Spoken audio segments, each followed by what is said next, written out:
عليكم ورحمة الله وبركاته. الحمد لله رب العالمين والصلاة والسلام على خاتم النبيين نبينا محمد وعلى آله وصحبه أجمعين. أما بعد فأعوذ بالله من الشيطان الرجيم. يا أيها الرسول بلغ ما أنزل إليك من ربك وإن لم تفعل فما بلغت رسالته والله يعصمك من الناس إن الله لا يهدي القوم الكافرين. গত দুই সপ্তাহ যাবৎ সুফি মতাদর্শ সম্পর্কে আলোচনা হচ্ছে। আজকেও এই বিষয়ে আলোচনা হবে। তাদের কয়েকটা চিত্র, কয়েকটা মৌলিক ধারা, বিশ্বাস, ধারণা তুলে ধরা হবে।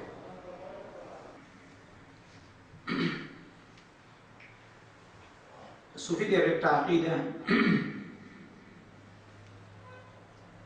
বা কোনো পীর অথবা পীরতন্ত্রের বলা যায়, তারা দুনিয়াতে সচক্ষে আল্লাহকে দেখে। নাউযুবিল্লাহি মিন যালিক। অথচ কোরআন এ বিষয়ে সুস্পষ্টভাবে বলেছে। সূরাতুল আরাফের 143 নম্বর আয়াত, মুসা আলাইহিস সালাম রবকে বললেন, রব্বি আরিনি আনজুর ইলাইক ক্বাল লান তারানি। মুসা আলাইহিস সালাম আল্লাহকে বললেন, হে রব, আপনি আমাকে আপনার সত্তা দেখিয়ে দিন, আমি আপনাকে দেখতে চাই। রব বললেন, লান তারানি, তুমি আমাকে কখনো দেখবে না। ওয়ালাকিন উনজুর ইলাল জাবালি ফাইন ইসতাকাররা মাকানাহু ফাসাউফা তারানি। তুমি এই পাহাড়ের দিকে তাকাও, যদি পাহাড়টা তার নিজ স্থানে অধিষ্ঠিত থাকে, যেরকম আছে সেরকম থাকে, তাহলে তুমি আমাকে দেখতে পাবে। কিন্তু কি হলো? ফালাম্মা তাজাল্লা রাব্বুহু লিল জাবালি জাআলাহু দাক্কান ওয়া খাররা মূসা সাইকা। যখন রব্বুল আলামিন তার নূরের আলো সেই পাহাড়ের উপর রাখলেন, সাথে সাথে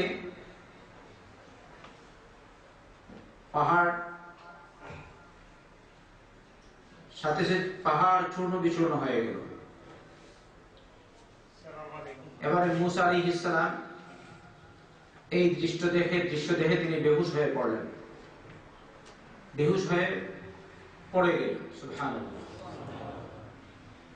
এবারে যখন হুঁশ ফিরে আসলো, তখন বললেন, সুবহানাক, হে রব, তোমার জাত পাক, তুবতু ইলাইকা, আমি তওবা করে তোমার দিকে ফিরছি। ওয়া আনা আউয়ালুল মুমিনিন, আর আমি এই বিষয়ে হচ্ছে প্রথম মুমিন।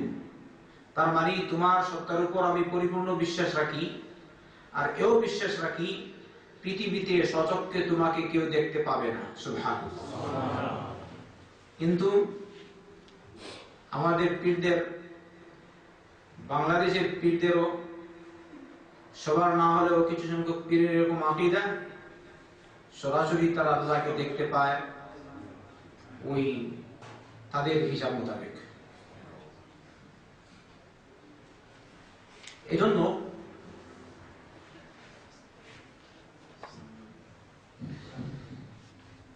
ওই যে আমরা বড় একজন সুফি সাধক, তার কিতাব হচ্ছে ইহয়া উলুমুদ্দিন। সেই কিতাবে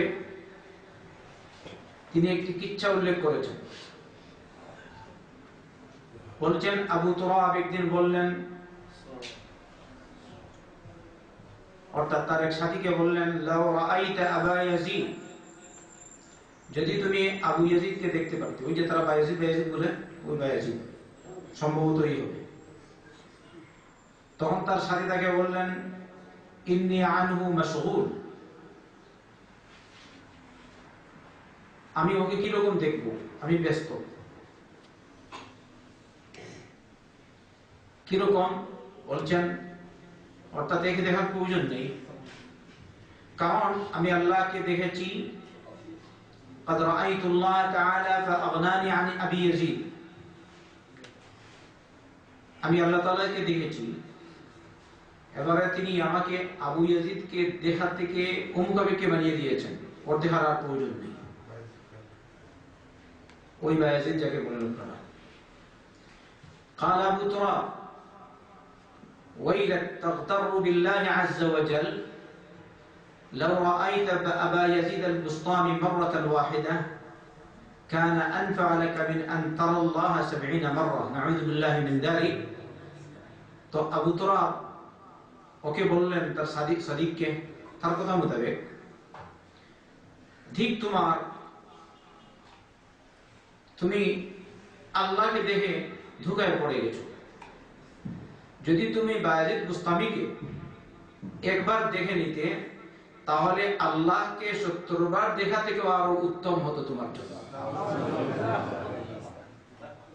লা হাওলা ওয়ালা কুওয়াতা ইল্লা বিল্লাহ।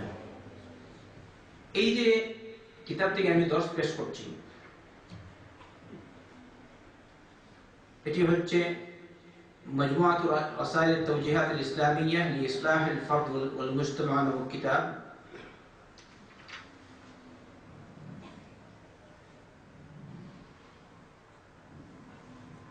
দারুস সুমাইঈ লিন-নাশর ওয়াত-তাওজি' নামক প্রেস এটা ছাপিয়েছে, আর লেখক হচ্ছে মোহাম্মদ বিন জামিল জাইদ।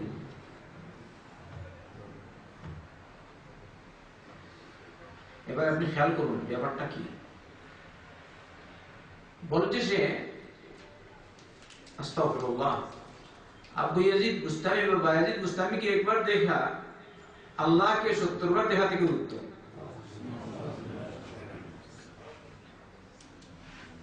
এই হচ্ছে ভণ্ডামি, আর এই হচ্ছে পীরতন্ত্রের লীলা খেলা। আমার দেশের পীরদের মধ্য থেকে অনেক পীরদের এরকম আকীদা রয়েছে। আমি যদি আপনাদেরকে জিজ্ঞেস করি, আপনাদের মধ্য থেকে কেউ কেউ বলতে পারবেন হ্যাঁ ঠিকই আছে, এরকম আকীদা আছে কিনা? ইন্না লিল্লাহি ওয়া ইন্না ইলাইহি রাজিউন। তাহলে আর পীরদের কাছে যাবেন? আপনার কাছে কোরআন সুন্নাহ মওজুদ, আর পীরদের কাছে যাওয়ার প্রয়োজন নেই। কোন মাসআলা মাসাইলে আটকে গেলে আলেমদেরকে জিজ্ঞেস করবেন। পীরদের কাছে কেন যাবেন? ওদেরকে জিজ্ঞেস করবেন কেন? যারা আগে গেছেন,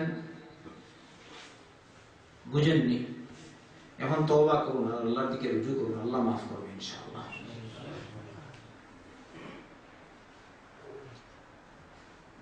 আরেকটা আকীদা, তাহলে আগের কথা একটু বলি।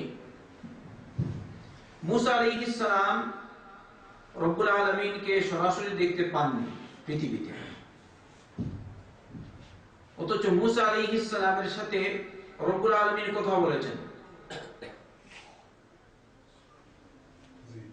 কথা বলেছেন কিনা?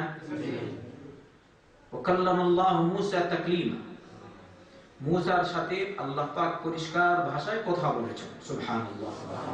আর এই ঘটনা আমি এখন বলার প্রয়োজন নেই, আপনারা অনেকেই জানেন, ইনশাআল্লাহ অন্যদিন বলা হবে।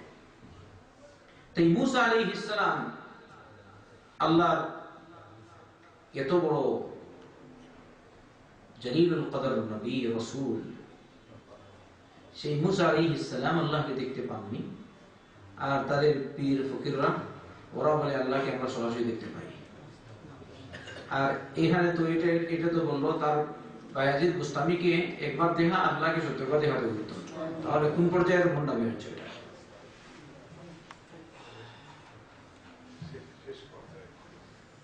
আরেকটা পীরতন্ত্র, পীরতন্ত্রের আকীদা। সুফিরা মনে করে আল্লাহ রাসূল সাল্লাল্লাহু আলাইহি ওয়াসাল্লামকে জাগ্রত অবস্থায় দুনিয়াতে দেখা যাবে, জাগ্রত অবস্থায়। সরাসরি জানতে চান কিনা?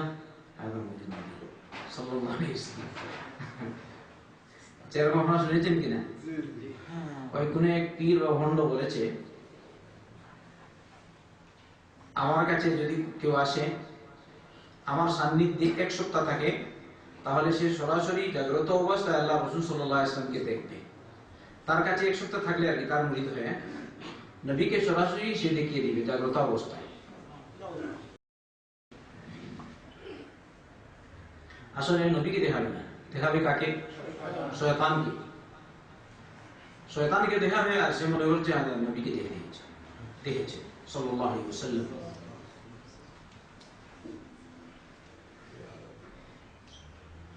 আল্লাহ মাফ করুন। কোন পর্যায়ে পৌঁছেছে মানুষ? সে বলে এক সপ্তাহ মুরিদ হও আমাদের পীরের কাছে, সরাসরি আল্লাহ নবীকে দেখবে। অনেকে যায় মুরিদ হয়ে আর দেখে কি? দেখে শয়তানকে। কিন্তু কেউ বলতে পারে নবী করিম সাল্লাল্লাহু আলাইহি ওয়াসাল্লামের আকৃতিটুকু ধারণ করতে পারে না। নবী করিম সাল্লাল্লাহু আলাইহি ওয়াসাল্লাম বলেছেন স্বপ্ন যুগে দেখার কথা। মান রাআনি ফিল মানামি ফাকাদ রাআল হক ফাইন্না আশ-শাইতানা লা ইয়াতামাসসালু বি। আল্লাহ রাসূল সাল্লাল্লাহু আলাইহি ওয়াসাল্লাম বলেছেন, যদি কেউ আমাকে স্বপ্নে দেখে তাহলে সে সত্য সত্যি আমাকে দেখলো, কারণ শয়তান আমার আকৃতি ধারণ করতে পারে না। এটা হচ্ছে নবীর আকৃতি ধারণ করতে পারবে না কোন সময়? স্বপ্নের কথা বলেছেন। জাগ্রত অবস্থা থেকে ওকে বলেননি। হ্যাঁ, যে জাগ্রত অবস্থায় দেখবে, তাহলে জাগ্রত অবস্থায় যেটা আসবে এটা কোনটা আসবে? শয়তান আসবে। অন্যদিকে নবী করিম সাল্লাল্লাহু আলাইহি ওয়াসাল্লামকে স্বপ্ন যুগে দেখলেও সেরকম দেখতে হবে যেভাবে নবী করিম সাল্লাল্লাহু আলাইহি ওয়াসাল্লাম ছিলেন পৃথিবীতে। যেভাবে নবী করিম সাল্লাল্লাহু আলাইহি ওয়াসাল্লামের জীবন চরিত্রে এসেছে আল্লাহ নবী সাল্লাল্লাহু আলাইহি ওয়াসাল্লামের আকৃতি এরকম, সেরকম আপনাকে দেখতে হবে, অন্যভাবে দেখলে হবে না। যেভাবে আমি এক কিতাবে উর্দু ভাষায় কোন এক ভারতবর্ষের কোন এক আলিমের ফতোয়ায় দেখেছি, তিনি বলেছেন কেউ যদি স্বপ্নযুগে আল্লাহ রাসূল সাল্লাল্লাহু আলাইহি ওয়াসাল্লামকে দেখে অন্য আকৃতিতে, যে আকৃতি তার ছিল সে আকৃতি দেখেনি, অন্য আকৃতিতে দেখেছে, তাহলে তার মানে হবে তার আমলের ত্রুটি। কিন্তু সে বাস্তবে নবীকে দেখেছে। আস্তাগফিরুল্লাহ আলাইহি। কিরকম কথা হলো? এই ফতোয়াটা কিরকম হয়? এটা সঠিক ফতোয়া হচ্ছে না গলত ফতোয়া? ভালো করে বুঝবেন। যদি নাম বলি অনেকেই চিনবেন, কিন্তু আমি নাম নিব না। যদি কোনো ব্যক্তি আল্লাহ রাসূল সাল্লাল্লাহু আলাইহি ওয়াসাল্লামকে এরকম দেখে যে নবী করিম সাল্লাল্লাহু আলাইহি ওয়াসাল্লাম শার্ট প্যান্ট পরে আছেন, কি বুঝেন? তার স্বপ্নটা ঠিক হলো? যদি কেউ দেখে আল্লাহ রাসূল সাল্লাল্লাহু আলাইহি ওয়াসাল্লামের দাড়ি নাই, স্বপ্ন ঠিক হলো? যদি কেউ দেখে আল্লাহ রাসূল সাল্লাল্লাহু আলাইহি ওয়াসাল্লাম কালো কুৎসিত দেখেছিলেন, তার স্বপ্ন ঠিক হয়েছে? যদি কেউ দেখে আল্লাহ রাসূল সাল্লাল্লাহু আলাইহি ওয়াসাল্লামের চুল অন্যরকম, যেরকম আগে ছিল এরকম না, সত্য হয়েছে না মিথ্যা? খবরদার, এই ধোঁকাবাজ আলেমদের ফতোয়া আপনারা শুনবেন না। ধোঁকাবাজেরা বড় মুশকিল করে। পীরতন্ত্রের লোকজন এরকম ফতোয়া দেয় নিজেদের পক্ষ থেকে। নবী করিম সাল্লাল্লাহু আলাইহি ওয়াসাল্লাম মারা গেছেন, কবরে আছেন, মৃত অবস্থায় আছেন, কবরে আছেন, মৃত অবস্থায় আছেন। কিন্তু দুনিয়ার আখিরাতের মাঝে যে জিন্দেগি, ওই জিন্দেগি আছে, এটাকে বলা হয় বারজাখ। কিন্তু তার মানে কি তিনি আমাদের মতো কবরে আছেন? যদি তিনি আমাদের মতো কবরে থাকেন তাহলে তাকে এখন আমরা জিন্দা বের করে দেবো, ইয়া আল্লাহ। নবীও নিচে থাকতেন না, যেহেতু আমাদের মতো। স্পষ্ট কিনা? তাই নবী করিম সাল্লাল্লাহু আলাইহি ওয়াসাল্লাম আমাদের মতো জিন্দা না। তাই যারা জিন্দা নবী বলে গজল গায় তাদের কথা মিথ্যা। যদি বলা হয় মুহাম্মদ সাল্লাল্লাহু আলাইহি ওয়াসাল্লাম জিন্দা, তাহলে তিনি এখন জিন্দা আছেন মাটির নিচে, তাকে বের করে নেওয়া উচিত। আর এর পূর্বে আপনাদেরকে আমি বলেছি, যদি তিনি আমাদের মতো জিন্দা থাকতেন তাহলে আবু বকর, ওমর, উসমান, আলী ওয়া গায়রুহুম রাদিয়াল্লাহু আনহুম আজমাইন আল্লাহ রাসূল সাল্লাল্লাহু আলাইহি ওয়াসাল্লামকে জিন্দা মাটির নিচে দাফন করতেন না। করতেন না। তাহলে কি রকম তারা বলে আল্লাহ রাসূল সাল্লাল্লাহু আলাইহি ওয়াসাল্লাম জিন্দা? আমি আপনাদের জিজ্ঞেস করি, কোন একটা বিড়ালকে জিন্দা আপনি দাফন করতে পারবেন? যদি কেউ করে গুনাহ হবে না সওয়াব হবে? কুকুরকে জিন্দা দাফন করে দিলেন, গুনাহ হবে না সওয়াব হবে? ইন্না লিল্লাহি। এই জিনিসটা আমরা বুঝি। তাহলে একটা মানুষকে জিন্দা দাফন করলে কি হবে? এবারে যদি মুহাম্মদ রাসূলুল্লাহ সাল্লাল্লাহু আলাইহি ওয়াসাল্লাম তাদের কথা মোতাবেক জিন্দা হতেন, তাহলে সাহাবায়ে কেরাম যে দাফন করে দিয়েছেন এটা কত বড় গুনাহ হবে। তাই নবী করিম সাল্লাল্লাহু আলাইহি ওয়াসাল্লাম মারা গেছেন কিনা? মারা গেছেন, এজন্য তাকে দাফন করা হয়েছে। কিন্তু বরজাখী জিন্দেগিটা সম্পর্কে তো কথাই বলার প্রয়োজন নেই। কেন কিয়ামতের দিন নবী করিম সাল্লাল্লাহু আলাইহি ওয়াসাল্লাম উঠবেন, আমরা সবাই উঠবো ইনশাআল্লাহ তাআলা। ওই দিন আল্লাহ পাক তাকে জিন্দা করবেন, সবাইকে জিন্দা করবেন। মিনহা খালাকনাকুম ওয়া ফিহা নুঈদুকুম ওয়া মিনহা নুখরিজুকুম তারাতান উখরা। এই মাটি থেকে আমি তোমাদেরকে সৃষ্টি করেছি, এই মাটিতে আবার তোমাদেরকে ফিরিয়ে দেব, আবার পুনরায় এই মাটি থেকে তোমাদেরকে আবার উঠাবো। সুবহানাল্লাহ। এই হচ্ছে আকীদা আমাদের। আকীদা ঠিক আছে? তাহলে মুহাম্মদ সাল্লাল্লাহু আলাইহি ওয়াসাল্লাম মাটির নিচে আছেন, জিন্দা আছেন না মুর্দা আছেন? মুর্দা আছেন। কিন্তু মুর্দা সহি। দুনিয়ার ক্ষেত্রে, দুনিয়ার জিন্দেগির ক্ষেত্রে মুর্দা, বরজাখী জিন্দেগি আছে। তাই আল্লাহ বলছেন ওয়া মিন ওয়ারাইহিম বারযাখুন ইলা ইয়াউমি ইউবআসুন, সূরা মুমিনুনের 100 নম্বর আয়াত। এদের পরে একটা বরজাখী জিন্দেগি আছে, কিয়ামত পর্যন্ত তারা এই অবস্থায় থাকবে। আর বরজাখ কাকে বলা হয়? একটা পর্দা বা আড়াল বা দেয়াল। এটা হচ্ছে দুনিয়ার আখিরাতের মাঝে এই অংশ, এই পর্দা। এই অবস্থায় সবাই থাকবে কিয়ামত পর্যন্ত, মারা যাওয়ার পরে। তাই মুহাম্মদ রাসূলুল্লাহ সাল্লাল্লাহু আলাইহি ওয়াসাল্লাম এই অবস্থায় আছেন বরজাখী জিন্দেগিতে। কোন সাহাবী আল্লাহ রাসূল সাল্লাল্লাহু আলাইহি ওয়াসাল্লামকে জাগ্রত অবস্থায় দেখেছেন বলে প্রমাণ আছে?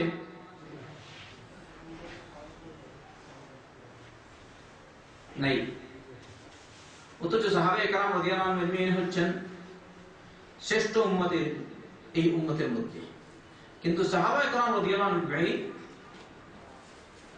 আল্লাহ রাসূল সাল্লাল্লাহু আলাইহি ওয়াসাল্লামকে জাগ্রত অবস্থায় তিনি মারা যাওয়ার পর কেউ তাকে দেখেননি,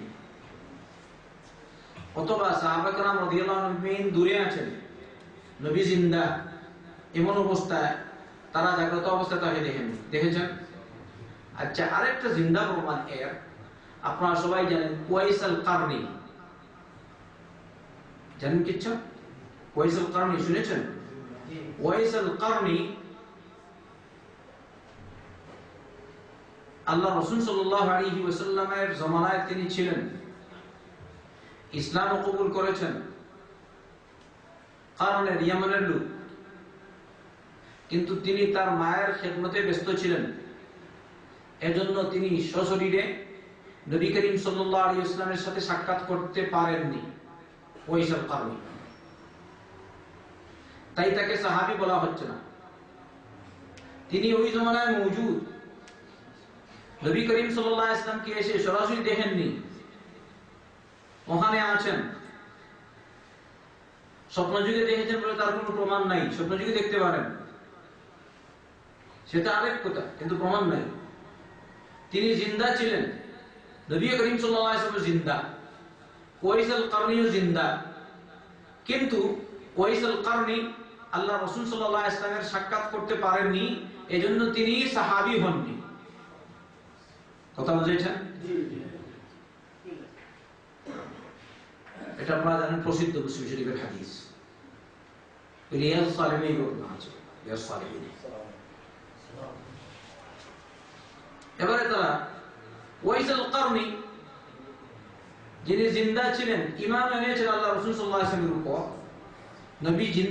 নবী যখন জীবিত ছিলেন ওই সময়, এতৎসত্ত্বেও তিনি নবী করিম সাল্লাল্লাহু আলাইহি ওয়াসাল্লামকে জাগ্রত অবস্থায় দেখেননি, ইয়ামান ছিলেন। তাহলে এইসব কথিত পীর ফকির আর ভণ্ডরা কিরকম সরাসরি আল্লাহ রাসূল সাল্লাল্লাহু আলাইহি ওয়াসাল্লামকে এই জমানায় জাগ্রত অবস্থায় দেখবে? সবাই বলি নাউযুবিল্লাহ। কথা স্পষ্ট কিনা? এখন স্পষ্ট। কিন্তু বাংলাদেশে গেলে ওই ভণ্ডদের কথা শুনে যেন সুবহানাল্লাহ সুবহানাল্লাহ না বলি, ভালো করে খেয়াল রাখি, মুহাম্মদ সাল্লাল্লাহু আলাইহি ওয়াসাল্লামকে জাগ্রত অবস্থায় কেউ দেখতে পাবে না। এর চেয়ে বড় বুহতান আর অপবাদ আর কি হয়? সে বলে আমরা সরাসরি নবীকে দেখি সাল্লাল্লাহু আলাইহি ওয়াসাল্লাম। এজন্য আরেকটা ঘটনা অথবা তাদের কিছু আকীদা, ওদের কোন এক মতাদর্শে রয়েছে, তারা সিরাত মাহফিল করে বা মিলাদ করে, কিন্তু দাঁড়ায় না। ওটাকে বলে কি বলে? কিয়াম করে না, তাই না? কিয়াম করে না। বলে কিয়াম করে না কেন? বলে এখানে আল্লাহ রাসূল আসেন না সাল্লাল্লাহু আলাইহি ওয়াসাল্লাম, তো তারা বলে। আর অন্যরা বলে, যারা দাঁড়ায়, ওরা বলে আল্লাহ রাসূল সাল্লাল্লাহু আলাইহি ওয়াসাল্লাম এসে যান এই সময়, যখন নবীর উপর সালাত দরুদ পাঠ করা হয়, তখন নবী উপস্থিত হয়ে যান, এই জন্য আমরা দাঁড়িয়ে যাই। আস্তাগফিরুল্লাহ। যারা বলে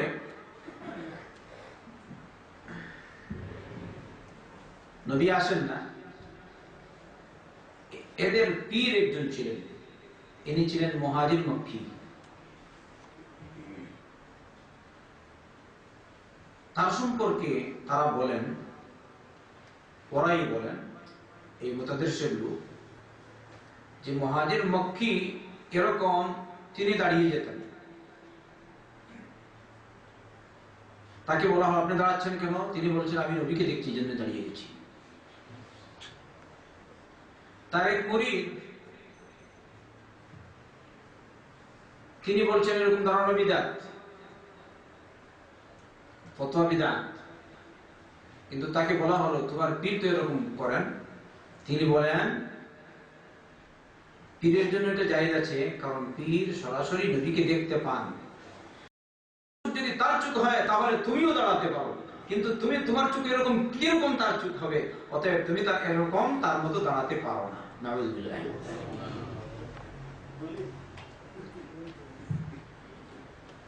অন্যদিকে এই কথা আমি নিজ পক্ষ থেকে বলছি না, যখন আমি মাদ্রাসায় পড়তাম তখন তারা আমার উস্তাদরাও করেছেন। সেদিন আমি একজন বক্তার মুখ থেকে এটা এরকম শুনেছি। তিনি এরকমই বললেন, তোমার চোখ কি অমুক মুহাজির মক্কির মতো, তোমার চোখ কি অমুকের মতো, যে তুমি সরাসরি নবীকে দেখতে পাও? ওদের মতো যদি তোমার চোখ হয়ে যায় তাহলে তুমি দাঁড়িয়ে যাও, কিন্তু তোমার চোখ তো ওদের মতো হবে না, এরকম বলছি। আমরা বলি জাগ্রত অবস্থায় কোন ব্যক্তি মুহাম্মদ সাল্লাল্লাহু আলাইহি ওয়াসাল্লামকে দেখতে পারে না। দেখবে স্বপ্ন যুগে যদি আল্লাহ তাকে দেখায়, যেভাবে হাদিসে তার বিস্তারিত বিবরণ এসেছে। আল্লাহ আমাদেরকে হেফাজত করুন। আকীদা বিশ্বাস যদি ঠিক না হয় ভাই, তাহলে সব নষ্ট। জন্য আকীদা ঠিক করা দরকার। তাদের আরেকটা আকীদা, তারা ইলম অর্জন করে সরাসরি আল্লাহর পক্ষ থেকে, রাসূলের মাধ্যম লাগে না। পীর ফকিররা এমন স্তরে পৌঁছান, তারা ফানা ফিল্লাহ হয়ে যায়। যখন মারিফতের সেই স্তর পর্যন্ত পৌঁছে যায়, তখন আর রাসূলের ওয়াসিতা লাগে না। রাসূল সাল্লাল্লাহু আলাইহি ওয়াসাল্লামের আলাইহি ওয়াসাল্লামের মাধ্যম লাগে না, তখন তারা সরাসরি আল্লাহকে দেখতে পায় আর আল্লাহ থেকে তারা সরাসরি নির্দেশনা পায়। নাউযুবিল্লাহ।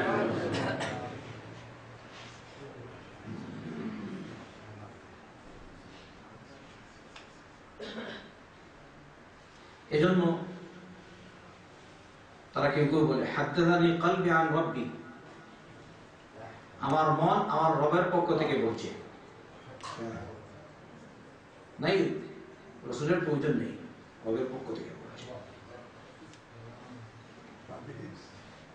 অন্যদিকে দেখুন, আপনারা সবাই জানেন আমার দেশ যেহেতু পীরের দেশ, তাই সমস্ত পীরেরাই মুরাকাবায় বসে।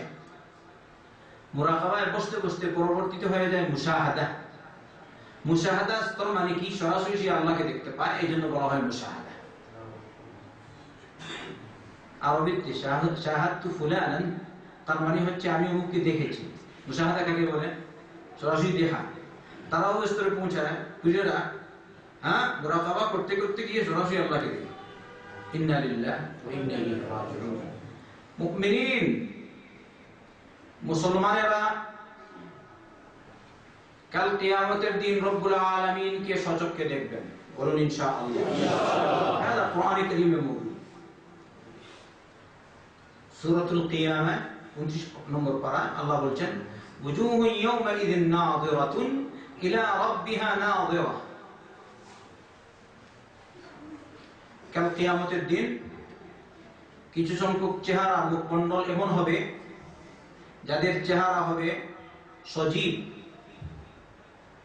সুন্দর, সতেজ। তারা তাদের রবকে দেখতে থাকবে। সুবহানাল্লাহ। আল্লাহ বলেছেন, ওয়াজুহু ইয়াওমাইযিন নাযিরা ইলা রাব্বিহা নাযিরা। ও ভালো লোক কাল কিয়ামতের দিন আল্লাহকে দেখবে। সুবহানাল্লাহ। হাদা আল্লাহর ফরমান। আর আপনি বলছেন না, আমরা এখানে থেকে মুরাকাবায় বসলাম, ধ্যানে ধরলাম আর সরাসরি আল্লাহকে দেখব। তাই এরা ওই দেখে কাকে? আল্লাহকে দেখে না, অন্য কাউকে দেখে, শয়তানকে দেখে। আস্তাগফিরুল্লাহ। আর শয়তানকে তারা মনে করে আল্লাহ। নাউযু বিল্লাহি মিন যালিক। এবারে শয়তান যা বলে ওইটি হয়ে গেছে আল্লাহর কথা। আল্লাহ অদৃশ্য। বর্তমানে আমরা আল্লাহর উপর ঈমান এনেছি, ঈমান বিল গায়ব হিসেবে, তাই না? ঈমান বিল গায়ব না, আল্লাযীনা ইউমিনুনা বিল গায়ব, গায়বের উপর ঈমান রাখে। যদি সচক্ষে কেউ আল্লাহকে দেখে তাহলে তো এটা গায়ব থাকলো না। তাই আল্লাহকে দেখা বর্তমানে অসম্ভব। আপনি দেখবেন কোন দিন? কিয়ামতের দিন ইনশাআল্লাহ তাআলা। তাই আল্লাহর জাতির উপর বিশ্বাস রাখুন, আল্লাহ আছেন। আল্লাহ সবার বড়, সবচেয়ে বেশি সুন্দর আল্লাহ। আল্লাহ পাকের যেসব গুণ কোরআন এবং সুন্নায় ব্যবহৃত হয়েছে, তার বিবরণ এসেছে, ওগুলো আমরা বিশ্বাস করি, কিন্তু বলবো না আল্লাহকে আমি সচক্ষে দেখি। নাউযুবিল্লাহ।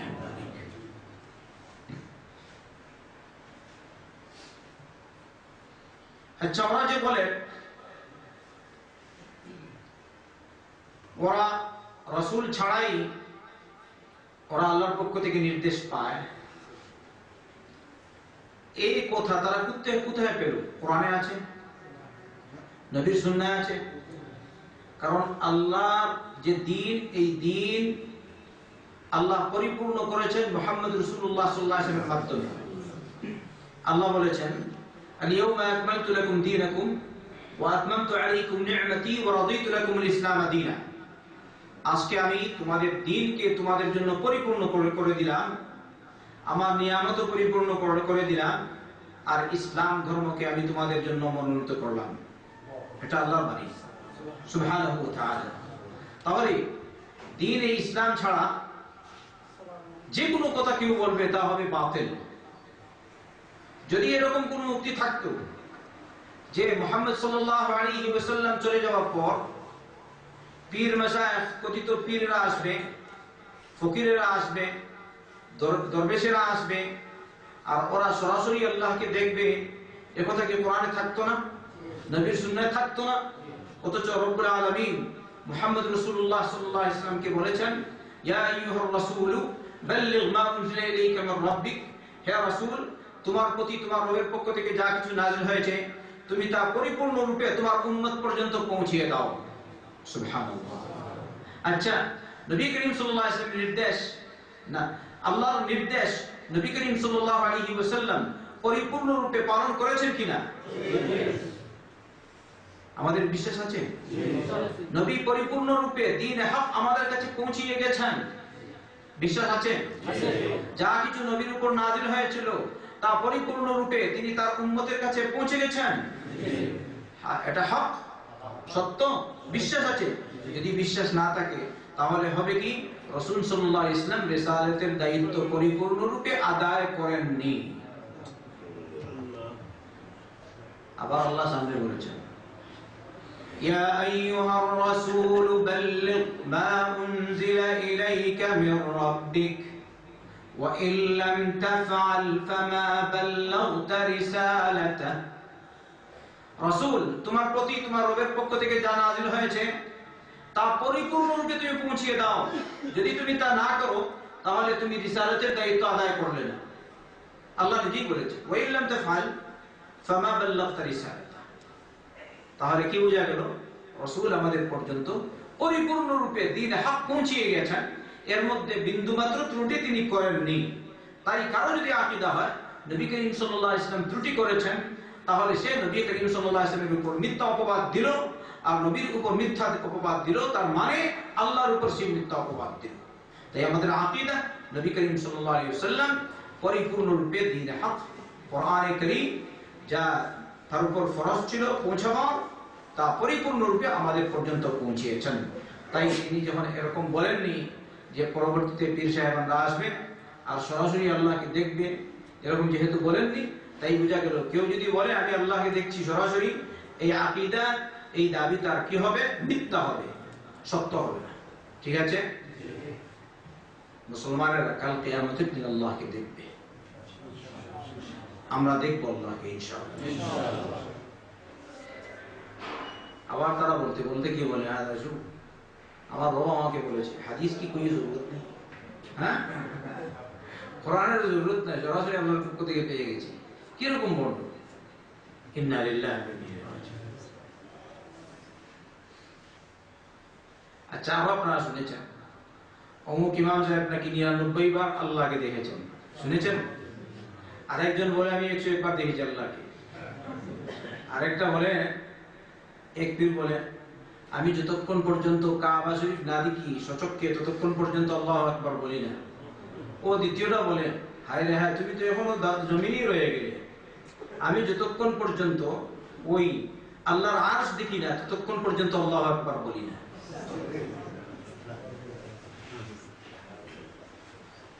মিথ্যা দাবিদারদের তেলেসমাতি, ভণ্ডদের তেলেসমাতি। কিন্তু আমাদের যারা ওই কীর্তনকে বিশ্বাসী তারা বলবে ঠিকই আছে, ও কাবা না দেখলে আল্লাহু আকবার বলে না। আর ওইটা যে দ্বিতীয় নম্বর ওইটা বলে দিয়েছে, তুমি তো এখন এখানে রয়ে গেলে, আমি যতক্ষণ আল্লাহর আরশ দেখি না ততক্ষণ পর্যন্ত আল্লাহু আকবার বলি না। তখন তো তুমি বলবে না না ওইটা তো সবার বড় পীর।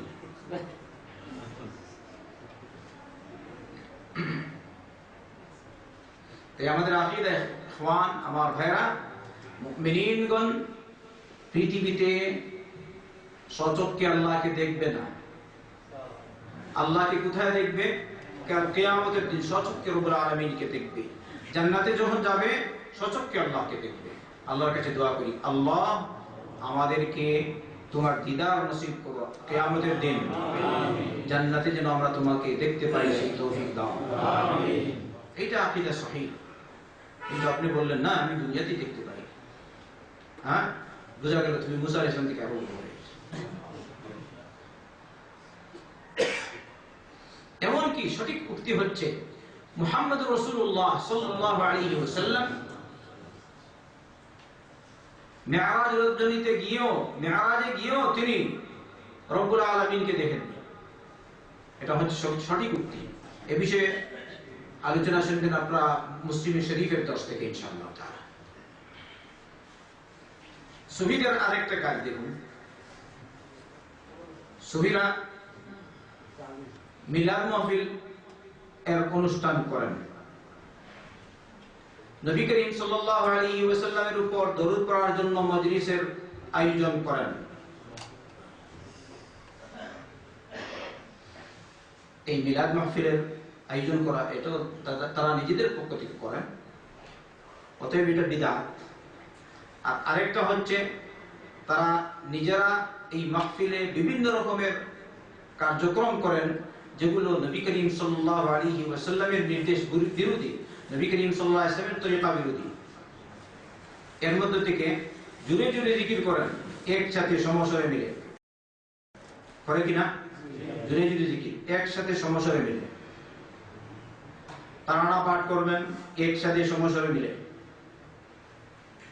অনেক সময় তাদের মধ্যে সরাসরি শিরক পর্যন্ত পাওয়া যায়, আরবি কবিতা আবৃত্তি করে আর এতে রয়েছে সরাসরি শিরক।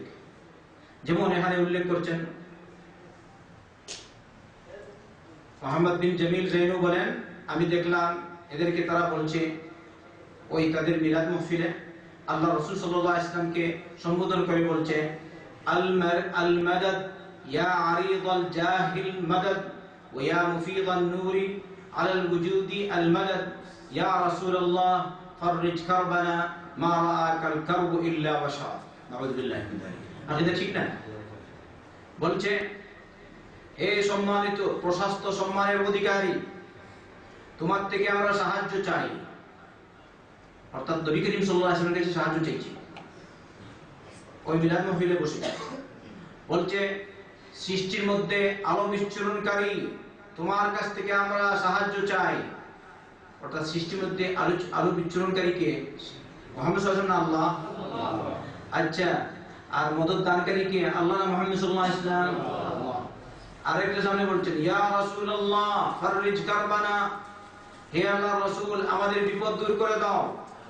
মা রাআকাল কারবু ইল্লা ওয়াশারাদ, তোমাকে বিপদ দেখলেও পালিয়ে যায়, অর্থাৎ মুহাম্মদ সাল্লাল্লাহু আলাইহি ওয়াসাল্লামকে বিপদ দেখলে পালিয়ে যায়, সরাসরি শিরক হচ্ছে। আচ্ছা, সাহায্য চাওয়ার জন্য তিরমিজি শরীফের হাদিস আব্দুল্লাহ বিন আব্বাস বলেন আল্লাহ রাসূল সাল্লাল্লাহু আলাইহি ওয়াসাল্লাম তাকে বলেছেন ওয়াআল্লিমুকা কালিমাত ইয়া গুলাম ওয়াআল্লিমুকা কালিমাত ইহফাজিল্লাহ ইয়াহফাযক ইহফাজিল্লাহ তাজিদহু তুজাহাক ইযা সাআলতা ফাসআলিল্লাহ ওয়া ইযা ইসতাআনতা ফাসতাইন বিল্লাহ। আব্দুল্লাহ বিন আব্বাস বলেন আমাকে আল্লাহ রাসূল সাল্লাল্লাহু আলাইহি ওয়াসাল্লাম বললেন, হে বৎস, হে ছেলে, তোমাকে আমি কয়েকটি কথা শেখাচ্ছি। ইহফাজিল্লাহ ইয়াহফাযকা, তুমি আল্লাহর বিধান মেনে চলো, আল্লাহর হেফাজত করো, আল্লাহর বিধান মেনে চলো, আল্লাহ তোমার হেফাজত করবে। ইহফাজিল্লাহ তাজিদহু তুজাহাকা, আল্লাহর হুকুম আহকাম মেনে চলো, আল্লাহকে তুমি সামনে পাবে, অর্থাৎ বিপদে যদি পড়ে যাও আল্লাহকে ডাকলে আল্লাহকে সামনে পাবে, তাই না? বিপদে পড়লে কে আমাদের বিপদ থেকে উদ্ধার করে? আল্লাহ। বিপদ দূর করে কে? আল্লাহ। কিন্তু এই হাদা সুফি, এই পীর, সে মুহাম্মদ সাল্লাল্লাহু আলাইহি ওয়াসাল্লামকে বলছে ইয়া রাসূলুল্লাহ ফাররিজ কারবানা, হে আল্লাহর রাসূল তুমি আমাদের বিপদ দূর করে দাও। বিপদ দূর করার কথা কার কাছে বলবো? মুহাম্মদ সাল্লাল্লাহু আলাইহি ওয়াসাল্লামকে বলবো না আল্লাহর কাছে বলবো? আল্লাহকে বলবো, তাই না? আচ্ছা, পরে কি বলছেন? ইযা সাআলতা ফাসআলিল্লাহ, যখন তুমি কিছু চাইবে আল্লাহর কাছে চাইবে, যখন সাহায্য চাইবে আল্লাহর কাছে সাহায্য চাইবে। তাহলে নবীর আদর্শ কি? নবী করিম সাল্লাল্লাহু আলাইহি ওয়াসাল্লামকে বিপদ দূর করার জন্য আবেদন করা না আল্লাহর কাছে আবেদন করা? অতএব এইসব পীরদের মধ্যে যে সরাসরি শিরক পাওয়া যাচ্ছে তা স্পষ্ট। ভালো করে আপনারা বুঝবেন। আম্মান ইউজিবুল মুত্তাররা ইযা দাআ ওয়া ইয়াকশিফুস সুআ ওয়া ইয়াজআলুকুম খুলাফাআল আরদ আইলাহুম মা'আল্লাহ ক্বালিলাম মা তাযাক্কারুন। বলো তো, বিচলিত প্রাণ যখন আল্লাহর কাছে চায় তখন তার দোয়া কবুল করে কে? আল্লাহ। আল্লাহ ছাড়া আর কেউ আছে? তাহলে ওরা কিরকম রাসূলের কাছে চায়? রাসূল সাল্লাল্লাহু আলাইহি ওয়াসাল্লাম, আল্লাহ পাক রাসূল সাল্লাল্লাহু আলাইহি ওয়াসাল্লামকে বলছেন কুল লা আমলিকু লিনাফসি নাফআন ওয়ালা দাররান ইল্লা মা শা আল্লাহ। আপনি বলুন লা আমলিকু লাকুম দাররান ওয়ালা রাশাদা, সব মওজুদ। আপনি বলুন আমি আমার নিজের লাভ লোকসানের মালিক না, তবে যতটুকু আল্লাহ চায়। সূরাতুল আরাফ সূরা যিনি বলেছেন আপনি বলুন আমি তোমাদের লাভ লোকসানের মালিক না। এক জায়গায় বলেছেন আমি নিজের লাভ লোকসানের মালিক না, আরেক জায়গায় আমাদেরকে সম্বোধন করে বলছেন ইন্নী লা আমলিকু লাকুম দাররান ওয়ালা রাশাদা, আমি তোমাদের লাভ লোকসানের মালিক না। সুবহানাল্লাহ। তাহলে লাভ লোকসানের মালিক আল্লাহ। আর তারা বলছে কি না আল্লাহ মওজুদ, মুহাম্মদ সাল্লাল্লাহু আলাইহি ওয়াসাল্লাম লাভ লোকসানের মালিক। وَإِن يَمْسَسْكَ اللَّهُ بِضُرٍّ فَلَا كَاشِفَ لَهُ إِلَّا هُوَ وَإِن يَمْسَسْكَ بِخَيْرٍ فَهُوَ عَلَى كُلِّ شَيْءٍ قَدِيرٌ وَهُوَ الْقَاهِرُ فَوْقَ عِبَادِهِ وَهُوَ الْحَكِيمُ الْخَبِيرُ وَإِن يَمْسَسْكَ اللَّهُ بِضُرٍّ, যদি আল্লাহ চায় তোমার কোনো অকল্যাণ করতে, তোমাকে বিপদে ফেলতে, তাহলে ওই বিপদ দূর করার মতো আর কেউ নাই আল্লাহ ছাড়া। তুমি বিপদে পড়েছো, তোমার থেকে বিপদ দূর করবে কে? আল্লাহ। এবারে তুমি বলছো না রাসূল দূর করে, বলছে ইয়া রাসূলুল্লাহ ফাররিজ কারবানা মা রাআকাল কারবু ইল্লা ওয়াশারাব। হে রাসূল আপনি আমাদের বিপদ দূর করে দিন, বিপদ আপনাকে দেখলে পালিয়ে যায়। আস্তাগফিরুল্লাহ ওয়া আতুবু ইলাইহি। তাহলে বিপদ দূরকারী আল্লাহ, লাভ লোকসানের মালিক আল্লাহ, আচ্ছা রিজিকের মালিক আল্লাহ, সবকিছুর মালিক আল্লাহ। আমাদের আকীদা যদি ঠিক হয় তাহলে আপনি যখন হজ করবেন বলবেন লাব্বাইক আল্লাহুম্মা লাব্বাইক লাব্বাইক লা শারীকা লাক লাব্বাইক ইন্নাল হামদা ওয়ান নি'মাতা লাকা ওয়াল মুলক লা শারীকা লাক। তখন আপনার তালবিয়াটাও ঠিক হবে। আর যদি আপনার আকীদা ঠিক নাই, ওখানে গিয়ে বলছেন লাব্বাইক লা শারীকা লাক লাব্বাইক, আকীদা মওজুদ আছে, বাবা মওজুদ, হ্যাঁ আমরা দাদা মওজুদ, তখন আপনি যে বলছেন লাব্বাইক লা শারীকা লাক লাব্বাইক, তার মানে আপনার এই ধ্বনি মিথ্যা হচ্ছে, এই স্লোগান মিথ্যা হচ্ছে। তাই সঠিক এবং সত্য ধ্বনি উচ্চারণ করার জন্য আপনারা হজে যাবার আগে নিজের আকীদা ঠিক, আকীদা বিশ্বাস ঠিক করুন। ঠিক করবেন তো ইনশাআল্লাহ? সবার আকীদা ঠিক করবেন ইনশাআল্লাহ। এখন থেকে আজকে থেকে যা শুনছেন বুঝে শুনে, আমার কথা বুঝে শুনে আপনারা হক মানুন, বুঝে শুনে মানুন। মুহাম্মদ সাল্লাল্লাহু আলাইহি ওয়াসাল্লাম কোন জায়গায় নাই নবী বলেছেন আমি যা চাই তা করতে পারি, বলেছেন আল্লাহ যা চায় তা করতে পারে। সূরাতুল বুরুজ আপনারা পড়েন, রব বলেছেন ফাআলুল লিমা ইউরিদ, আল্লাহ যা চায় তা করতে পারে। মুহাম্মদ সাল্লাল্লাহু আলাইহি ওয়াসাল্লাম যা চায় তা করতে পারেন না। তাহলে কি রকম বলে মুহাম্মদ সাল্লাল্লাহু আলাইহি ওয়াসাল্লাম বিপদ দূর করে দেন? আমার ভাইরা তাই আকীদা ঠিক করি ভাইরা। বেদাতি মাহফিলের অনুষ্ঠান তারা করে, আপনি হয়তো বলতে পারেন পৃথিবীতে ওদের সংখ্যাই বেশি। সংখ্যা বেশি হলে কি হবে? সংখ্যাগরিষ্ঠতা হকের দলিল না, সংখ্যালঘিষ্ঠতা হকের দলিল না। সংখ্যাগরিষ্ঠতা লঘিষ্ঠতা বেশিরভাগ দেখা যায় সংখ্যালঘিষ্ঠতা হকের দলিল, কিন্তু তবু এটা মানদণ্ডের মতো না, কখনো কখনো বেশ কম হতে পারে। হকের দলিল হচ্ছে কোরআন আর সুন্নাহ। কি হকের দলিল? কোরআন আর সুন্নাহ, আর কেউ না, আর কিছু না। কোরআন কি? আল্লাহর কালাম। সুন্নাহ কি? নবী করিম সাল্লাল্লাহু আলাইহি ওয়াসাল্লাম জানিয়ে এসেছেন তা সুন্নাহ। তাই আপনি হকের উপর আছেন কিনা তা যাচাই করবেন কোরআন এবং সুন্নাহ থেকে। নিজ পক্ষ থেকে বললেন না আমার অমুক বাপ বলেছেন, অমুক দাদা বলেছেন, অমুক পীর বলেছেন, বড় পীর বলেছেন, ছোট পীর বলেছেন, মেজো পীর বলেছেন, কিন্তু বাস্তবে আপনি হক না, এরকম হলে হবে না।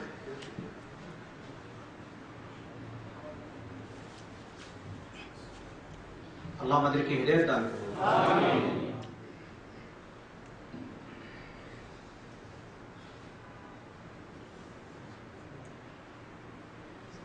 সুফিদের আরেকটা আকীদা, তারা বরকত হাসিল করার জন্য কবরে যান, বলে বাবা এখানে মজুদ, বাবার কাছ থেকে বরকত হাসিল করব।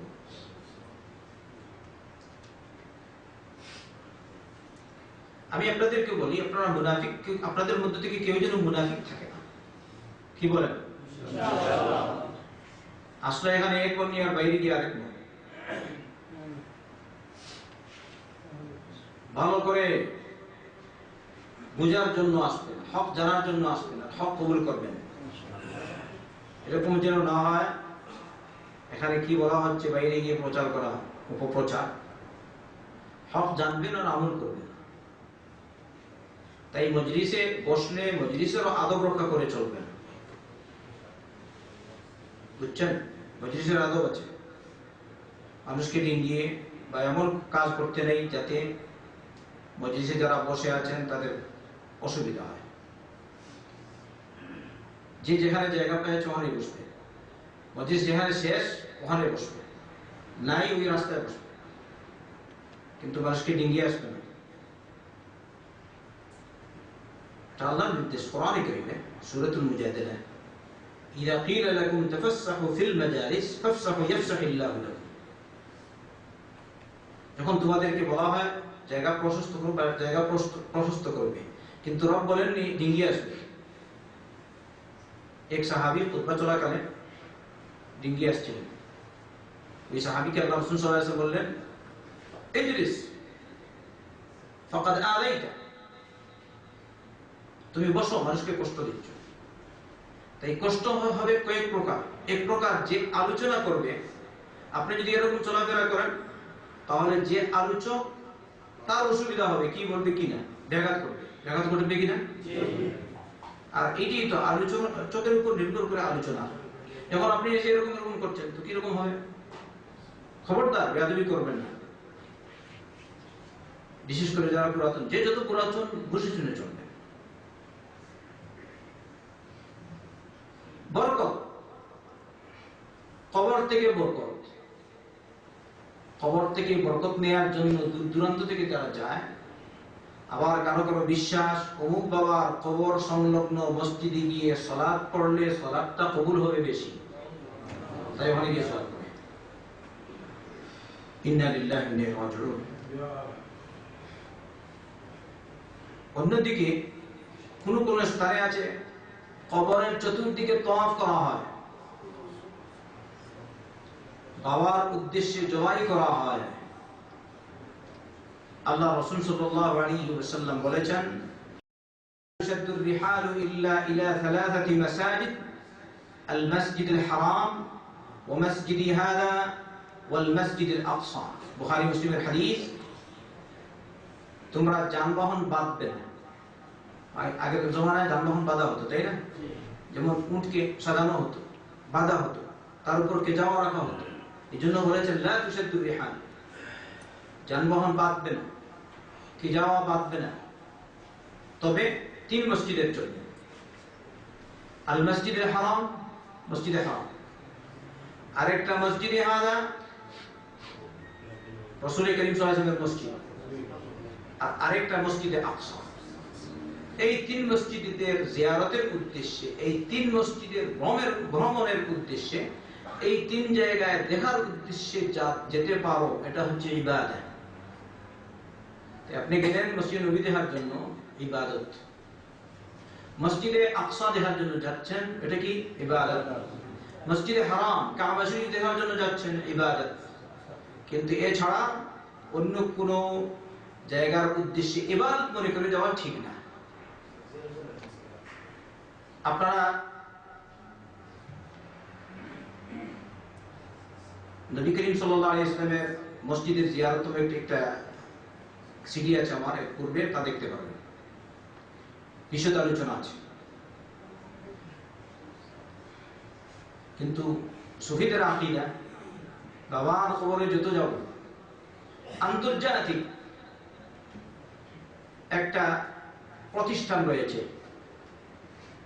ধর্ম প্রচারক। সেই ধর্ম প্রচারক প্রতিষ্ঠানের প্রতিষ্ঠাতা যিনি, তার সম্পর্কে উনি একজন লেখক, আন্তর্জাতিক।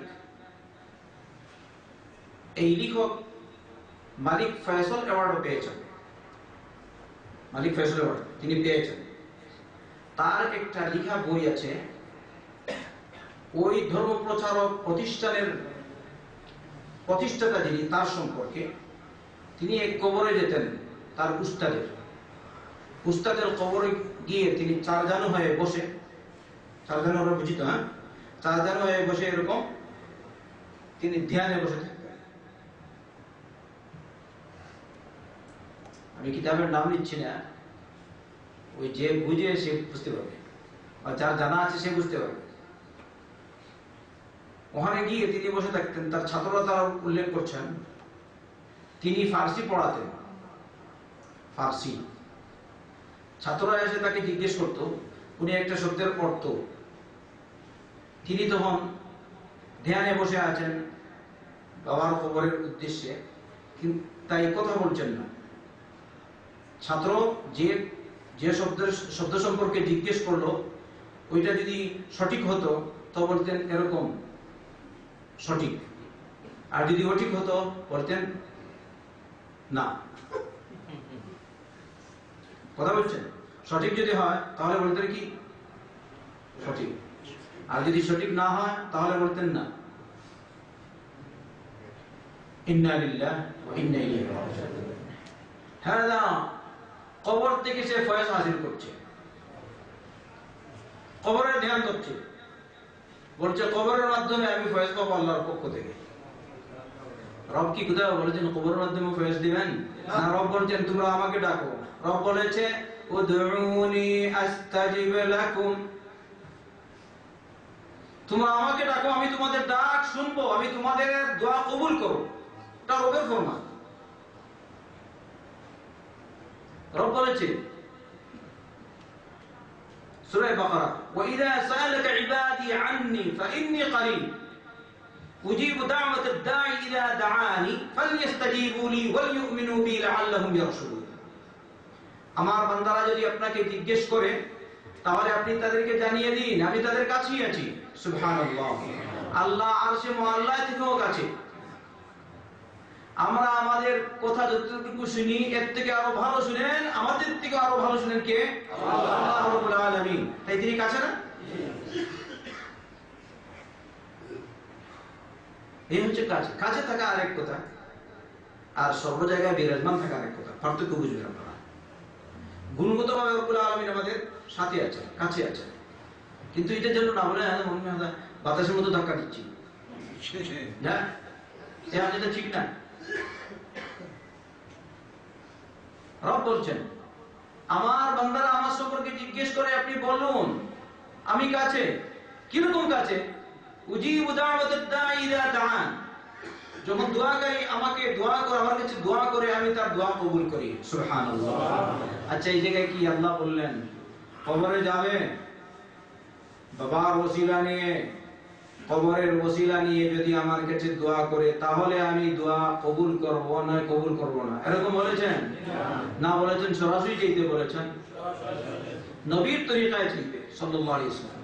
তরিকা কার মানতে হবে? নবীর তরিকা, মুহাম্মাদুর রাসূলুল্লাহ। তাই আমরা যেন আমাদের আকীদা ঠিক করি ভাইয়া। আল্লাহকে ডাকবো, বাবা দাদার প্রয়োজন নেই। ওসিলা ওসিলা কি করবে? ওসিলা আছে একটা, কি ওসিলা? নবীর তরিকা। নবীর তরিকা আল্লাহ রাসূল সাল্লাল্লাহু আলাইহি ওয়াসাল্লাম বলেছেন দোয়া যখন করো প্রথমে আল্লাহর গুণগান বর্ণনা করো, তারপরে আমার উপর দরুদ পড়ো, তারপরে আমার আল্লাহর কাছে দোয়া করো, আল্লাহ তোমাদের দোয়া কবুল হবে, দোয়া কবুল করবেন। এইটা হচ্ছে ওসিলা। কিন্তু তুমি তোমার নিজ পক্ষ থেকে ওসিলা নিয়ে আসলে এটা সহিহ না। সুফিদের আরেকটা গুমরাহি, তারা তাদের শেখের পীরের কথা মানবে, কোরআন সুন্নাহর বিরোধী হলেও পীরের কথা মানে। দেখবেন বলে না তুমি বুঝোনি, পীর বেশি বুঝে, তোমার হাদিস রাখো। দাদা অমুক পীর সাহেব বলে দিয়েছেন আর হাদিস চলে না, এরকম বলে কিনা? আর আমাদের কাছে কি না, আল্লাহর কালাম আসলে আর কারো কোনো কথা চলে না, নবীর ফরমান আসলে আর কারো কথা চলে না। কারণ কে বলেছেন? আল্লাহ বলেছেন। সূরা হুজুরাত 1 নম্বর আয়াত, ইয়া আইয়ুহাল্লাযীনা আমানু লা তুকদ্দিমু বাইনা ইয়াদাইল্লাহি ওয়া রাসূলিহি ওয়াত্তাকুল্লাহ ইন্নাল্লাহা সামিউন আলীম। হে ঈমানদারগণ, তোমরা কোনো কিছুকে আল্লাহ এবং আল্লাহর রাসূলের আগে অগ্রগণ্য করো না। সবার আগে কাকে রাখবে? আল্লাহকে রাখবে আর আল্লাহর রাসূলকে রাখবে সাল্লাল্লাহু আলাইহি ওয়াসাল্লাম। এই আমাদের আকীদা, সবার আগে আল্লাহর কিতাব, বর্তমানে আর কি আল্লাহর নবীর সুন্নাহ। এই আকীদা যদি আপনার ঠিক হয়ে যায় তাহলে আপনার আকীদা ঠিক আছে, আপনি হচ্ছেন মুওয়াহহিদ। আজকের আলোচনা শেষ করছি, আরো দুইটা কথা বলে সংক্ষিপ্ত আকারে। সুফিদের কাছে সংখ্যা, নম্বর, তাবিজ ইত্যাদির মাধ্যমে তারা ভাগ্য নির্ণয় করে অনেক সময় দেখা যায়, আছে কিনা? তাবিজের মাধ্যমে ভাগ্য নির্ণয় করে, সংখ্যা গণনার মাধ্যমে ভাগ্য নির্ণয় করে, ভাগ্য নির্ধারণ করে। কোন কোন কিতাবে ওই যে কথিত বইটি আছে গলত, চোর ধরার তদবির আছে তাদের কাছে, চোর ধরার তদবির, আস্তাগফিরুল্লাহ আযীম। সূরা ইয়াসিনে কি রকম রাখে, আরো কি রকম নাম, আরো কি রকম, হ্যাঁ। আবার কেউ কেউ নখের সাহায্য দেয় চুল, কেউ কেউ আবার চালান দেয়। চালান শুনেছেন? চালানের মাধ্যমে এগুলো সব পীর ফকিরদের কাজ, ভণ্ডদের কাজ, শয়তানদের কাজ। আল্লাহ পাক বলেননি চুরকে ধরতে হলে এরকম লাগবে, রব বলেছেন দুইজন সাক্ষী লাগবে, তাই না? আর তারা বলে না, চুরকে ধরতে হলে আদম বাটি চালান আর ফুট চালান আর কি চালান দেয়। ইন্না লিল্লাহি ওয়া ইন্না ইলাইহি রাজিউন। আবার কেউ আছে কি চাল পড়া দেয়, বলে মুখ বন্ধ হয়ে যায়। অনেক সময় হয় কি, আপনি দেখবেন অনেক সময় যে চোর তার কিছু হয় না, ওই যে ভালো তার হয়ে যায়। ওমর জাহাজ চুরি করেছে।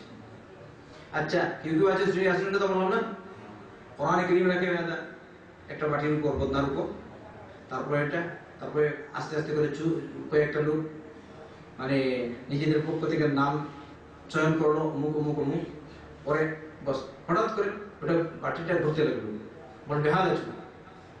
আচ্ছা, কোনো অসুবিধা নেই, হাত আছে, তাই না? আরেকবার দেওয়া যাক, আরো কিছুক্ষণ পর আবার দিয়েছে, আবার ঘুরা চুরি করছে, মুমকিন হাত আসা চুরি মারলো থা নিয়ে। আচ্ছা, আরেকবার হয়েছে, দেখবেন আল্লাহ হেদায়েত দিন এদেরকে। ওই যার মাল চুরি হয়েছে, হ্যাঁ, যার মাল চুরি হয়েছে তার নাম যখন আসবে, হ্যাঁ, তার নাম নিয়েও ওইটা ভর্তি থাকে। খবরদার, এটা নবীর তরিকা না সাল্লাল্লাহু আলাইহি ওয়াসাল্লাম, এটা হচ্ছে ভণ্ডদের তরিকা। আমি আপনাদের কাছে কয়েকটা উদাহরণ পেশ করলাম, এগুলো আমি নিজে জানতাম না ছোটবেলা। নিয়ামুল কুরআন আর বিয়ামুল কুরআন আছে না, ওইসব কিতাবে এগুলো তাদবির রয়েছে। মকসুদুল মুমিনিন আর কিছু নাই, বই একটা গলত কিচ্ছা কাহিনী আর জাল মশলা মশাইল দিয়ে ভরা, ওগুলোই আমাদের দেশ চলে বেশি। নিয়ামুল কুরআন কুফরি কালাম ভর্তি, ওখানে সাপ, ওই কি যে কয়েকটা শব্দ ছিল আগে আমার জানা ছিল, ভুলে গেছি ছোটবেলা, বুঝছেন? বলছে কলিমা পড়লে সাপ তোমাকে ধ্বংস করবে না, হয়তো এটার অর্থ নাই, আর না হয় কুফরি কালাম, আস্তাগফিরুল্লাহ। ওগুলো পড়ে, এগুলি হচ্ছে সুফিদের কাজ। আর আরেকটা হচ্ছে তাবিজ। সন্ত্রাসী, চোর ডাকাত রাতে বের হয়, সামনে ভূত প্রেত আছে, মোল্লার কাছে গিয়ে বলছে আমি তো রাত 12টা 13টায় বের হই, ভূত প্রেত অনেক সময় পেয়ে যায়, আপনি একটা কিছু লিখে দিন। বলছে কোনো অসুবিধা নেই, হ্যাঁ আমি লিখে দিলাম। তাবিজ একটা লিখে দিয়েছে, চামড়ার নিচে ওইটা লুকিয়ে রাখতে হবে, ভূত প্রেত বলতে কিছু করতে পারবে না। এবারে তার সাহস আরো বাড়িয়ে দিল, বড় সুন্দর 12টা 1টা 3টা 4টা আগের জমানা, এখনকার অবস্থা আরেকটা, আগেরকার অবস্থা আরেকটা। আদা এখানে লাগিয়ে দিয়েছে। এবারে সে তো মানে আগে ছিল মনে একটু দুর্বল, এখন সবল হয়েছে চুরির ক্ষেত্রে, বলে আমার কাছে পাওয়া আছে। আস্তাগফিরুল্লাহ। এই ভণ্ডটা কিরকম ভণ্ড?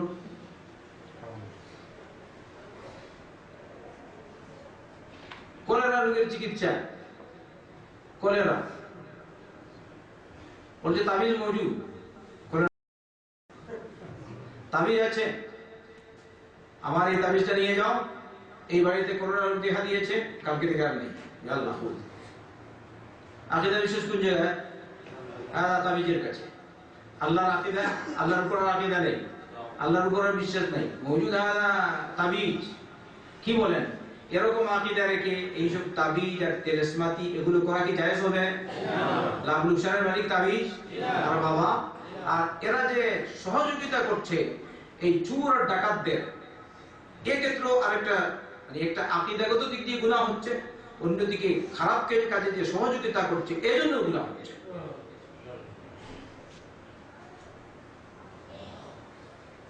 অন্যদিকে তাবিজ কবজের মাধ্যমে তারা জাদু করে, জাদু শিখিয়ে দেয়। অনেক সময় আছে আন্ডা পড়া দেয়, আন্ডা পড়া যেদিন আন্ডা ছিলেন তো ডিম পড়া, ডিম। অনেক সময় আছে ডিম লিখে দেয়। আমি দেখতাম ছোটবেলা, বুঝতাম না ব্যাপার।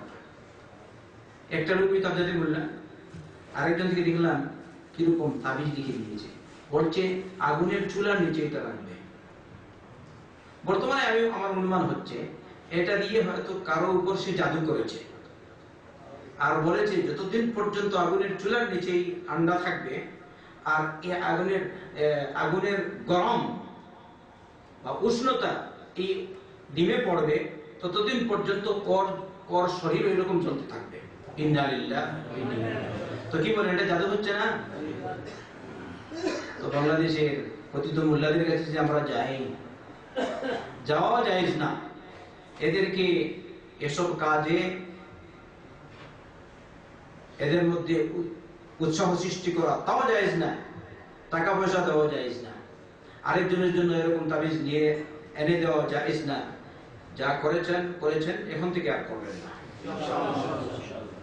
আমরা সৌদিতে আছি, বিশেষ করে আল গাসিম হনেছা, কয়েকজন মানুষের হাতে দেখলাম তাবিজ আছে। কখনো দেখেছেন? সৌদি, বিশেষ করে সৌদি, বাংলাদেশি ডিরেক্টর থাকতে পারে, হঠাৎ করে এসছে, বাবা অমুকের কাছ থেকে নিয়েছে তাবিজ, বলবে না হ্যাঁ দাসা, সে বলছে তাবিজটা কখনো ছাড়বে না, আমি পড়ে দিয়েছি, ছাড়বে না। সে তারও এরকম বিশ্বাস, বাবা তাবিজ নিয়ে এসেছি, কখনো আমাকে কোনো বিপদ পাবে না, কারণ বিপদের মালিক সে না আল্লাহ, বিপদ মুক্ত রাখার মালিক সে না আল্লাহ। কিন্তু তার আকীদা বাবার উপর, দেবদেবীর উপর, দরগার উপর, দুর্গার উপর। তাই এজন্য সে যে আকীদা নিয়ে এনেছে ওই তাবিজটা, এজন্য তার কাছ থেকে শয়তানও যায় না। তাই সব সময় তার ঘাড়ে শয়তান চেপে বসে। নাউযুবিল্লাহ মিন যালিক। আল্লাহ আমাদেরকে হিদায়াত দান করুন। আচ্ছা, ইসলামের নির্দেশ, যদি মানুষ বিপদে পড়ে তাহলে রুজু করবে আল্লাহর দিকে। আল্লাহ রাসূল সাল্লাল্লাহু আলাইহি ওয়াসাল্লাম বলেছেন, আমার ভাই যুন্নুনের দোয়া, যুন্নুন অর্থাৎ ইউনূস আলাইহিস সালামের দোয়া, লা ইলাহা ইল্লা আনতা সুবহানাকা ইন্নী কুনতু মিনাজ জালিমিন। পরে যদি কোনো ব্যক্তি আল্লাহর কাছে দোয়া করে তাহলে আল্লাহ তার দোয়া কবুল করবেন। আমিন। তাকে বলেছেন মুহাম্মদ রাসূলুল্লাহ সাল্লাল্লাহু আলাইহি ওয়াসাল্লাম। কিন্তু তুমি এগুলো না করে বাবার তাবিজ আর পীরের তাবিজ, ওইটার তাবিজ ওইটার তাবিজ নিয়ে আসো, তাহলে তোমার দোয়া কবুল হবে কিরকম? দাওয়া দিনু।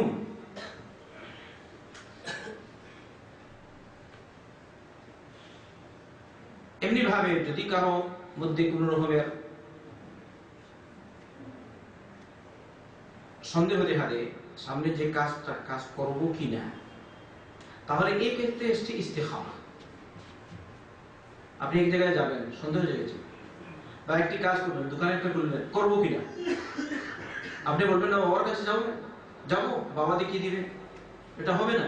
ইস্তেখারা আল্লাহর কাছে চাইবেন, আল্লাহ তৌফিক দিবেন। ইস্তেখারার তরিকা আল্লাহ রাসূল সাল্লাল্লাহু আলাইহি ওয়াসাল্লাম বলেছেন, যদি তোমাদের কারো কোনো কাজ সম্পর্কে সন্দেহ দেখা দেয়, তাহলে সেই জন্য 2 রাকাত সালাত পড়ে, ফরজ সালাত আলাদা, তারপরে দোয়া করে, ইস্তেখারার দোয়া। ওই ইস্তেখারার দোয়া আপনারা শিখবেন হিজরুল মুসলিম থেকে।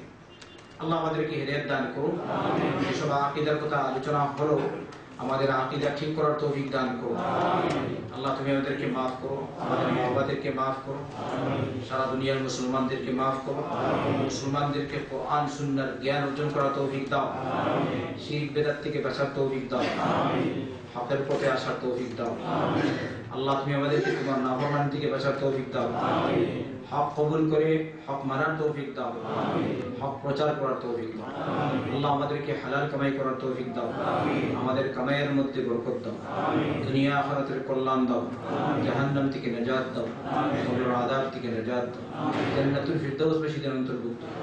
আল্লাহ তুমি আমাদেরকে নেক বানাও, আমাদের সন্তান সন্ততিদেরকে নেক বানাও, আমাদেরকে নেক বানাও, আমাদের মা-বাবাকে নেক বানাও, সারা দুনিয়ার মুসলমানদেরকে হকের উপর আমলকারী হিসেবে কবুল করো। ربنا تقبل منا إنك أنت السميع العليم وتب علينا إنك أنت التواب الرحيم. ربنا آتنا في الدنيا حسنة وفي الآخرة حسنة وقنا عذاب النار. আল্লাহ সিরিয়ার মুসলমান মজলুম মুসলমানদের উপর রহম করো, সিরিয়ার মজলুম মুসলমানদের উপর রহম করো। আয় আল্লাহ বেদাতীদেরকে পাকড়াও করো, জালিমদেরকে পাকড়াও করো, কমিউনিস্টদেরকে পাকড়াও করো, বেদিনদেরকে পাকড়াও করো, শিয়া জালিমদেরকে পাকড়াও করো, মজলুম মুসলমানদের সাহায্য করো।